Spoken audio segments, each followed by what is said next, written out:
हे मनुष्य, तुम कहते हो अकेले रहना सीखो तभी कद्र होगी।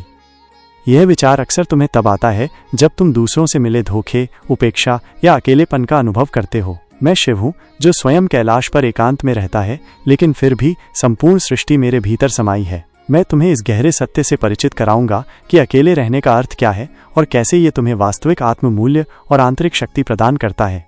हे मनुष्य, अक्सर तुम सोचते हो कि अकेले रहना एक सजा है, एक कमजोरी है। तुम दूसरों के साथ रहने की चाह रखते हो, उनकी स्वीकृति और प्रशंसा चाहते हो, लेकिन जब तुम उन चाहतों में खो जाते हो तो तुम अपनी वास्तविक शक्ति और अपने स्वयं के मूल्य को भूल जाते हो। अकेले रहना सीखो तभी कद्र होगी। यह केवल एक बाहरी नियम नहीं है, बल्कि यह तुम्हारी आत्मा की एक गहरी पुकार है जो तुम्हें स्वयं को जानने और अपनी आंतरिक दुनिया को मजबूत करने का संकेत देती है। यह समझना आवश्यक है कि अकेलापन और एकांत दो अलग अलग अवस्थाएं हैं। अकेलापन एक नकारात्मक भावना है, एक खालीपन है जो तुम्हें दूसरों की कमी महसूस कराता है। ये तब आता है जब तुम दूसरों पर अपनी खुशी और अपने मूल्य के लिए निर्भर करते हो। वहीं एकांत एक सकारात्मक चुनाव है, एक ऐसी स्थिति जहां तुम जानबूझकर स्वयं के साथ समय बिताते हो, अपनी आंतरिक आवाज को सुनते हो और अपनी आत्मा का पोषण करते हो। एकांत में तुम कमजोर नहीं होते बल्कि और मजबूत होते हो। तुम दूसरों से अपनी कद्र क्यों चाहते हो? क्योंकि तुम्हें लगता है कि तुम्हारी कद्र केवल तभी है जब कोई और तुम्हें महत्व दे। ये एक भ्रम है। तुम्हारी कद्र तुम्हारे भीतर है, तुम्हारे अस्तित्व में है। जब तुम अपनी कद्र के लिए दूसरों पर निर्भर करते हो तो तुम अपनी शक्ति उन्हें सौंप देते हो। जब वे तुम्हें छोड़ जाते हैं या तुम्हारी अपेक्षाओं पर खरे नहीं उतरते, तब तुम्हें लगता है कि तुम्हारी कोई कद्र नहीं है। लेकिन ये सत्य नहीं है। तुम्हारी कद्र कम नहीं हुई है, बस तुम्हारी बाहरी निर्भरता तुम्हें दुख दे रही है। अकेले रहना क्यों आवश्यक है?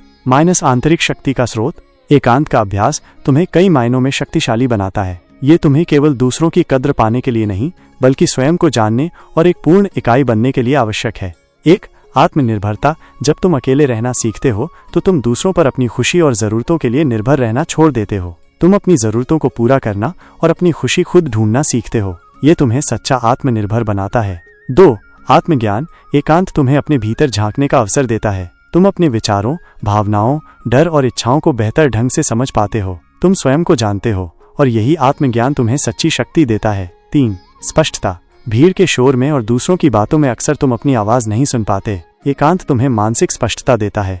तुम अपने लक्ष्यों, अपनी प्राथमिकताओं और अपने रास्तों को बेहतर ढंग से देख पाते हो। 4, रचनात्मकता। कई महान विचार और कलाकृतियां एकांत में ही जन्म लेती हैं। जब तुम अकेले होते हो तो तुम्हारा मन शांत होता है और नई कल्पनाएं और विचार जन्म लेते हैं। 5, मन की शांति।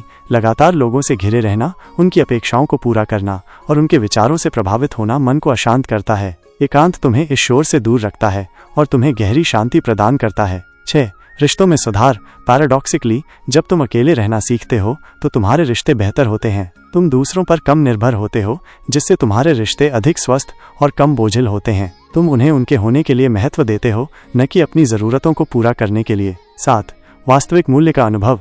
जब तुम अपनी कद्र के लिए दूसरों पर निर्भर नहीं रहते तो तुम अपने वास्तविक मूल्य को समझते हो। तुम यह जानते हो कि तुम्हारा अस्तित्व ही अपने आप में मूल्यवान है, किसी और की स्वीकृति की आवश्यकता नहीं है। एकांत में जीना। महादेव के उपदेश। अब मैं तुम्हें बताता हूँ कि इस एकांत को कैसे अपनाएं और इसे अपनी शक्ति का स्रोत कैसे बनाएं। ये कोई जादू नहीं है, बल्कि ये एक जागरूक अभ्यास है, एक जीवन शैली है। 1, स्वयं के साथ संबंध स्थापित करो। तुम अपने सबसे अच्छे मित्र हो। सबसे पहले और सबसे महत्वपूर्ण बात यह है कि तुम स्वयं अपने हो। ये तुम्हारा सबसे पहला और सबसे महत्वपूर्ण संबंध है। तुम्हें स्वयं से प्रेम करना और स्वयं का सम्मान करना सीखना होगा। जब तुम ये बात भूल जाते हो तो तुम दूसरों में खुशी और सहारा ढूंढते हो, और जब वे नहीं मिलते तो तुम्हें दुख होता है। स्वयं से प्रेम करो। अपनी कमियों और अपनी खूबियों के साथ स्वयं को स्वीकार करो। कोई भी पूर्ण नहीं है और यही तुम्हारी सुंदरता है। स्वयं का सम्मान करो। अपने विचारों, भावनाओं और जरूरतों का सम्मान करो। अपनी अंतरात्मा की आवाज सुनो। स्वयं की देखभाल करो। अपने शरीर, मन और आत्मा का पोषण करो। स्वस्थ भोजन करो, व्यायाम करो, पर्याप्त नींद लो। स्वयं पर विश्वास करो। अपनी क्षमताओं पर विश्वास रखो। जानो कि तुम किसी भी चुनौती का सामना कर सकते हो। जब तुम स्वयं के सबसे अच्छे मित्र बन जाते हो तो तुम्हें किसी और की कमी महसूस नहीं होती। तुम कभी अकेले नहीं होते, क्योंकि तुम स्वयं के साथ होते हो। ये तुम्हें एक गहरी आंतरिक शक्ति और सुकून देगा, जिससे तुम्हें दूसरों की बाहरी कद्र की आवश्यकता नहीं रहेगी। 2, मौन का अभ्यास करो। अपने भीतर की आवाज सुनो। तुम्हारी बाहरी दुनिया बहुत शोरगुल से भरी है। लगातार सोशल मीडिया, खबरें, लोगों की बातें, ये सब तुम्हारे मन को अशांत करता है और तुम्हें अपनी आंतरिक आवाज सुनने नहीं देता। एकांत का एक महत्वपूर्ण पहलू मौन का अभ्यास है। प्रतिदिन कुछ समय के लिए किसी शांत स्थान पर बैठो, अपनी आंखें बंद करो और मौन धारण करो। कुछ भी मत बोलो, कुछ भी मत सोचो, बस अपनी सांसों पर ध्यान केंद्रित करो। जब मन भटके तो उसे धीरे से वापस सांसों पर लाओ। ये मौन तुम्हें अपने भीतर की गहराइयों में ले जाएगा, जहां तुम्हें वास्तविक शांति मिलेगी। तुम अपने विचारों, भावनाओं और इच्छाओं को बिना किसी निर्णय के देख पाओगे। ये तुम्हें अपने भीतर की आवाज सुनने में मदद करेगा, जो तुम्हें हमेशा सही रास्ता दिखाएगी। जब तुम अपनी आंतरिक आवाज को महत्व देते हो तो तुम्हें दूसरों की कद्र की कम जरूरत पड़ती है। 3. प्रकृति से जुड़ो, ब्रह्मांड की एकाग्रता का अनुभव करो। प्रकृति ही मेरा स्वरूप है। पहाड़ों में, नदियों में, वृक्षों में, खुले आकाश में तुम मुझे देख सकते हो। प्रकृति स्वयं एकांत में रहती है, फिर भी वो सब कुछ देती है। जब तुम्हें लगे कि तुम अकेले हो या तुम्हारी कद्र नहीं हो रही है तो प्रकृति में जाओ। किसी शांत जंगल में टहलो, किसी नदी के किनारे बैठो या बस अपने घर के बगीचे में कुछ समय बिताओ। प्रकृति की शांति और उसकी विशालता तुम्हें तुरंत प्रभावित करेगी। ये तुम्हें अपनी छोटी छोटी चिंताओं और अकेलेपन की भावना से मुक्त करेगी। प्रकृति में तुम्हें एक गहरा संतुलन और आत्मनिर्भरता दिखाई देगी। एक पेड़ अकेले खड़ा होता है, फिर भी वो फल देता है, छाया देता है। ये तुम्हें सिखाएगा कि तुम भी अकेले रहकर कितना कुछ दे सकते हो। ये तुम्हें ये एहसास कराएगा कि तुम एक बहुत बड़े और व्यवस्थित ब्रह्मांड का हिस्सा हो और तुम्हें कभी अकेला नहीं रहना है, क्योंकि तुम इस पूरे ब्रह्मांड से जुड़े हो। 4. अपनी रचनात्मकता को जगाओ, स्वयं को व्यक्त करो। एकांत तुम्हें अपनी रचनात्मकता को जगाने का अवसर देता है। जब तुम अकेले होते हो तो तुम्हारा मन शांत होता है और नई कल्पनाएं और विचार जन्म लेते हैं। ये समय है जब तुम अपनी प्रतिभाओं को निखार सकते हो, चाहे वो लिखना हो, चित्र बनाना हो, संगीत बनाना हो या किसी नई चीज का आविष्कार करना हो। अपनी रचनात्मक ऊर्जा को बाहर आने दो। जब तुम अपनी रचनात्मकता में डूब जाते हो तो तुम्हें समय का भी पता नहीं चलता। ये तुम्हें एक गहरा संतोष और आत्ममूल्य का एहसास कराता है। तुम्हारी बनाई हुई चीजें ही तुम्हारी कद्र को दर्शाती हैं, किसी और की स्वीकृति की आवश्यकता नहीं होती। 5. ज्ञान प्राप्त करो, स्वयं को सशक्त बनाओ। एकांत का समय ज्ञान प्राप्त करने का भी सबसे अच्छा समय है। ज्ञान तुम्हें सशक्त बनाता है और तुम्हारी समझ को बढ़ाता है। किताबें पढ़ो, नई चीजें सीखो, ध्यान करो। जब तुम ज्ञान प्राप्त करते हो तो तुम दूसरों पर कम निर्भर होते हो। तुम अपने फैसले खुद ले पाते हो। ये तुम्हें आत्मविश्वास देता है। जब तुम ज्ञानी होते हो तो लोग स्वयं तुम्हारी कद्र करते हैं। तुम्हें उनसे कद्र मांगने की जरूरत नहीं पड़ती। ज्ञान तुम्हें भीतर से पूर्ण करता है और तुम्हें यह एहसास कराता है कि तुम स्वयं में ही बहुत कुछ हो। 6. निष्काम कर।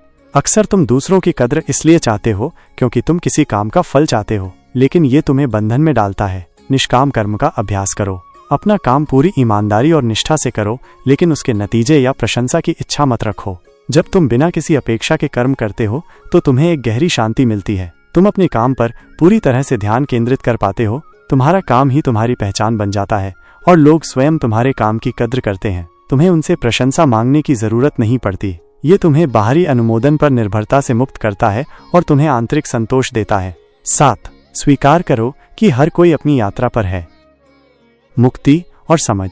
जब तुम ये कहते हो कि कोई किसी का नहीं है तो इसका एक गहरा आध्यात्मिक अर्थ भी है कि हर आत्मा अपनी यात्रा पर स्वतंत्र है। कोई भी व्यक्ति किसी दूसरे का गुलाम नहीं है, नहीं कोई तुम्हें पूरी तरह से नियंत्रित कर सकता है। हर किसी की अपनी यात्रा है, अपना रास्ता है, अपने कर्म है। जब तुम इस बात को स्वीकार कर लेते हो तो तुम दूसरों से अवास्तविक उम्मीदें रखना छोड़ देते हो। तुम उन्हें उनकी स्वतंत्रता देते हो और स्वयं भी स्वतंत्र होते हो। ये तुम्हें आसक्ति और निर्भरता से मुक्त करता है। तुम लोगों से प्रेम कर पाते हो लेकिन उन्हें बांधते नहीं। ये समझ तुम्हें रिश्तों में गहरी शांति और मुक्ति देगी। तुम ये जानोगे कि सच्चा प्रेम स्वतंत्रता देता है, बांधता नहीं। महादेव का अंतिम संदेश, तुम स्वयं ही अनंत हो।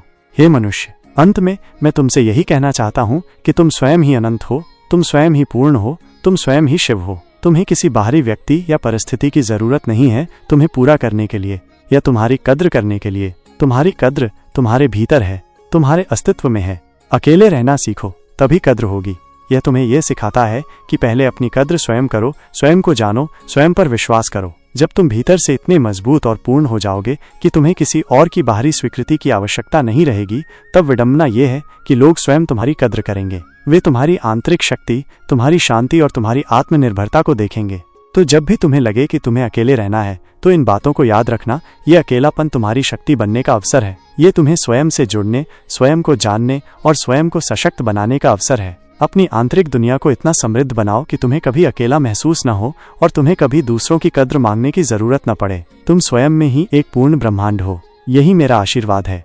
ओम नमः शिवाय।